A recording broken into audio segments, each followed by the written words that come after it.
Saturday the 17th of September, and after an early start it's off to St. Petersburg. We travelled in 2 minibuses on the 2.5-hour drive along fairly good roads. We were met at the city outskirts by Gennady Emilovich of the IPA and escorted into this, one of the most famous places in all Russia.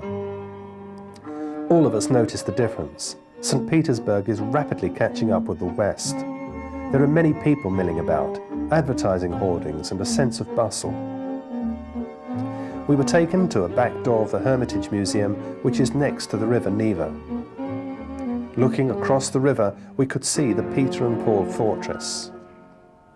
The Hermitage Museum must be one of the grandest places left on earth. Everywhere there is gold, more gold, and an overload of splendour. We were told that it would take months to explore it fully. We had just a couple of hours. All of us felt a sense of history as we were shown the very staircase that was used by the revolutionaries when they stormed the palace in the October uprising, and to see the clock stopped in the room where they arrested the government ministers.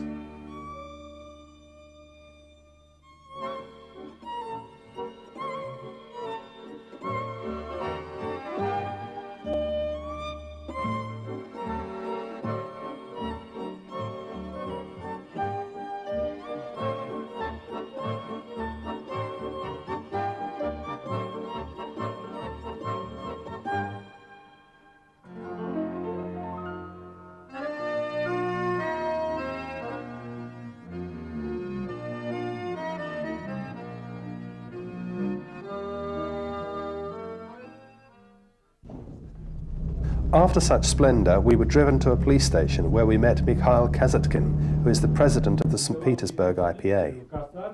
Once again, it was time for speeches and gifts. Next, we were driven to a restaurant owned by the wife of one of the police officers.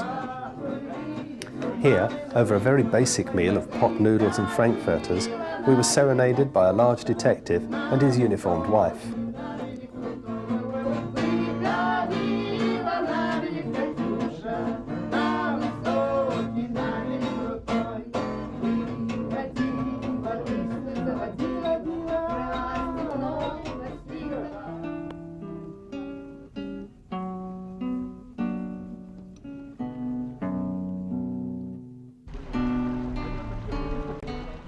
In the evening, we were the guests of Vladimir Turitov and his colleagues from the transport militia at a small restaurant in Novgorod. Once more, it's food and vodka, and Chris Lee is presented with a Russian tea service to mark his birthday. The following day, after breakfast in the hotel, we walked down to the river. Here we met up with the holiday group and our hosts, together with Russian families that we were going to spend the day with. We all boarded a boat for the trip up the River Ilmen and got to know the families. Once again, there was vodka to help the proceedings along, and of course sweets and goodies for the children.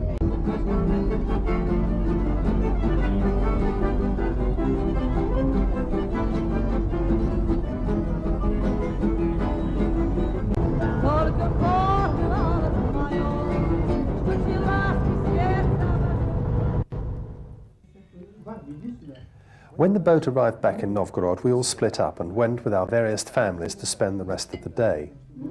For many of the group, this was one of the highlights of the trip, being welcomed into strangers' houses but leaving as firm friends. I wish the people of Hertfordshire health, peace, happiness, and I hope I will soon meet Hertfordshire people. The next day, Monday the 19th of September, was our last full day in Novgorod, and after breakfast at the hotel, we were taken by bus on a tour of the town, with Natasha as our guide.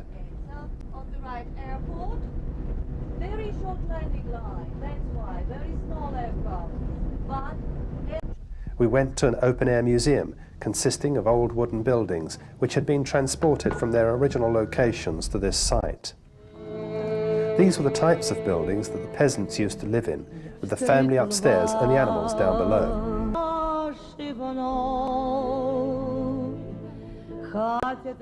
A little later, we were shown a famous monument in Novgorod itself, which depicts various important moments in the history of Russia.